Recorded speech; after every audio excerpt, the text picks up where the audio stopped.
नमस्कार दोस्तों, महाभारत के पात्रों की श्रृंखला में आज हम महाभारत के प्रमुख पात्र दुर्योधन के छोटे भाई दुशासन के जीवन परिचय के विषय में चर्चा करेंगे। तो चलिए शुरू करते हैं। महाभारत के अनुसार दुशासन हस्तिनापुर के महाराज धृतराष्ट्र और महारानी गांधारी के दूसरे नंबर के पुत्र है और महाभारत के प्रमुख खलनायक दुर्योधन के छोटे भाई है। धर्मशास्त्र महाभारत के अनुसार दुर्योधन को द्रौपदी चीरहरण और महाभारत युद्ध का दोषी माना जाता है, पर दुर्योधन से ज्यादा दोषी दुशासन को माना जाता है, क्योंकि दुर्योधन के कहने पर दुशासन द्रौपदी को बालों से घसीटकर भरी सभा में लेकर आया था और उनका चीरहरण किया था। परिणाम स्वरूप महाभारत के युद्ध में कुछ को छोड़कर सबका विनाश हुआ।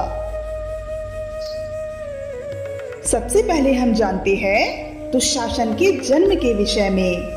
जैसा कि हमने आपको पिछली वीडियो में बताया है कि सभी कौरव भाई बहन का जन्म महाभारत की एक विचित्र और प्रमुख घटना है। महाभारत के अनुसार भगवान शिव ने गांधारी की तपस्या से प्रसन्न होकर उन्हें 100 संतानों को जन्म देने का आशीर्वाद दिया था। विवाह उपरांत गांधारी गर्भवती हुई और लंबे समय तक गर्भ अवस्था में ही रही, पर उनका प्रसव ही नहीं हो पा रहा था, जिसके कारण महारानी गांधारी निराश होती गई और आखिर एक दिन उन्होंने अपने गर्भ पर जोरदार प्रहार कर दिया। इसके कारण उनके गर्भ से एक मांस के लोचे का जन्म हुआ। इसके बाद महर्षि वेदव्यास को बुलवाया गया। उन्होंने उस मांस के लोचे पर कुछ मंत्रों का जाप करते हुए शीतल जल के छींटे मारे, जिसके बाद वो मांस के लोचे 100 भागों में विभाजित हो गए। फिर बाद में उन 100 भागों को घी से भरे हुए 100 अलग अलग मिट्टी के घड़ों में रखकर उनको पूरी तरह से सील करके मां के गर्भ जैसा वातावरण निर्मित किया गया और उनको किसी सुरक्षित जगह पर रख दिया गया। फिर उनको 2 वर्ष बाद खोलने के लिए कहकर महर्षि वेदव्यास वन में तपस्या करने चले गए। महर्षि वेदव्यास के कहे अनुसार 2 वर्ष पश्चात पहले मटके को खोला गया तो उसमें से दुर्योधन का जन्म हुआ और फिर दूसरे मटके से दुशासन का जन्म हुआ और इसी प्रकार बाकी मटकों से अन्य कौरव भाई और एक बहन दुश्शला उत्पन्न हुए। अब हम जानते हैं महाभारत में दुशासन के किरदार के विषय में। संपूर्ण महाभारत कथा में दुशासन के किरदार के विषय में सिर्फ एक ही घटना में उल्लेख किया गया है और वो दर्दनाक घटना है द्रौपदी चीरहरण। धर्मशास्त्र महाभारत के अनुसार हस्तिनापुर राज्य को 2 बराबर टुकड़ों में बांटकर एक भाग जो कि पूर्णतः बंजर था पांडवों को दे दिया गया, जिसे उन्होंने अपने अर्थक प्रयासों से इंद्रप्रस्थ नामक सुंदर नगरी में परिवर्तित कर दिया, जो कि वर्तमान में दिल्ली है। शीघ्र ही वहां की भव्यता की चर्चाएं दूर दूर तक होने लगी। जब युधिष्ठिर को इंद्रप्रस्थ का राज्य मिल गया तो उन्होंने अपने राज्य के विस्तार के लिए राजसूय यज्ञ करवाया। इस यज्ञ के चलते उनके राज्य का विस्तार तेजी से होता गया और उनकी शक्ति और भी ज्यादा बढ़ती गई। इस बढ़ती हुई शक्ति से चिंतित होकर ही शकुनी मामा ने दुर्योधन के साथ मिलकर कपट की नई योजना बनाई। युधिष्ठिर द्वारा किए गए राजसूय यज्ञ के अवसर पर दुर्योधन को भी उस भव्य नगरी में जाने का अवसर मिला। वह राजमहल की भव्यता देख रहे थे कि एक स्थान पर उन्होंने पानी के तल वाली सजावट को ठोस भूमि समझ लिया और वो पानी में गिर गए। यह देखकर द्रौपदी की दासी हंसने लगी और उसने दुर्योधन को अंधे का पुत्र अंधा कह दिया।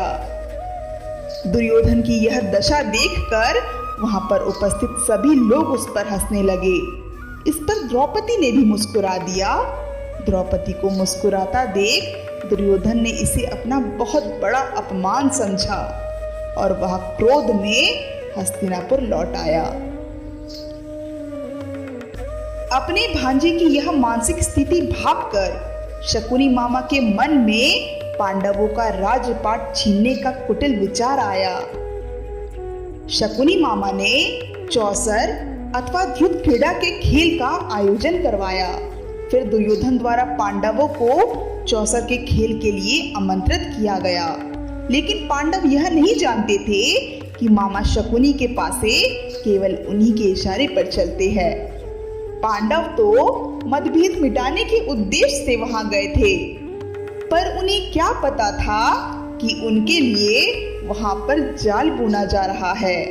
अपनी कुटिल बुद्धि के प्रयोग से युधिष्ठिर को पहले तो छोटे छोटे दाव लगाने के लिए कहा गया, लेकिन जब युधिष्ठिर खेल छोड़ने का मन बनाते हैं तो मामा शकुनी कुछ ना कुछ कहकर युधिष्ठिर से कोई ना कोई दाव लगवा लेते हैं।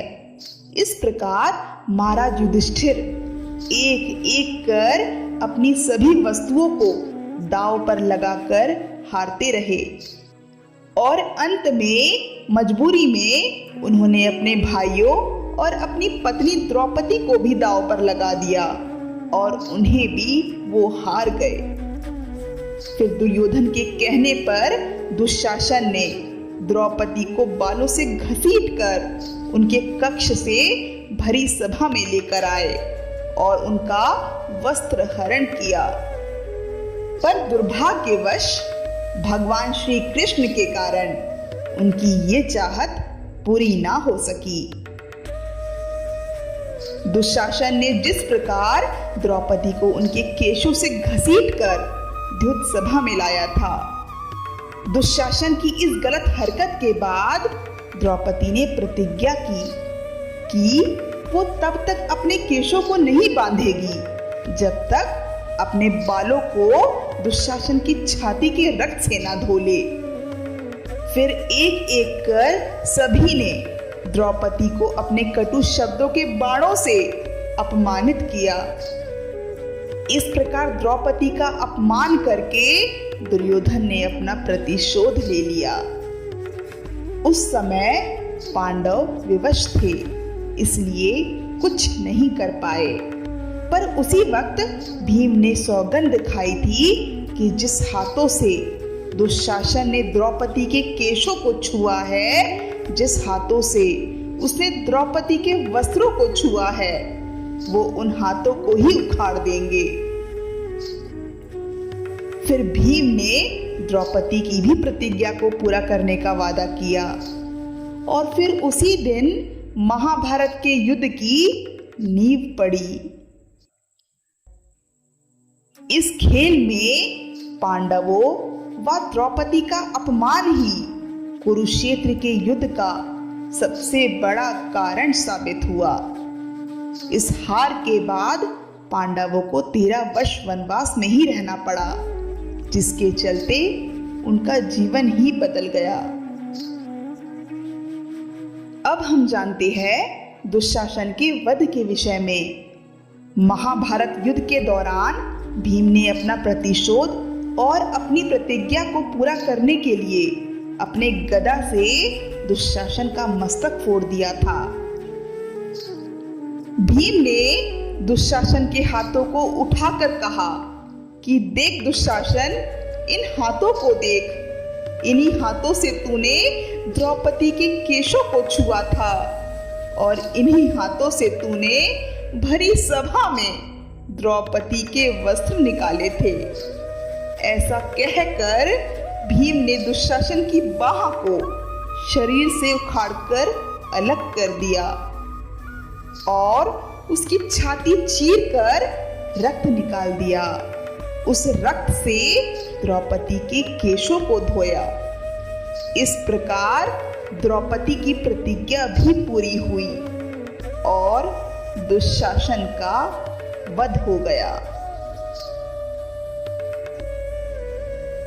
तो ये थी दोस्तों दुशासन के जीवन परिचय के विषय में कुछ महत्वपूर्ण बातें। आपकी क्या राय है दुशासन के चरित्र के विषय में, बताइएगा जरूर। तो आज के लिए बस इतना ही। अगली वीडियो में हम महाभारत के किसी और किरदार के विषय में चर्चा करेंगे। तब तक के लिए धन्यवाद।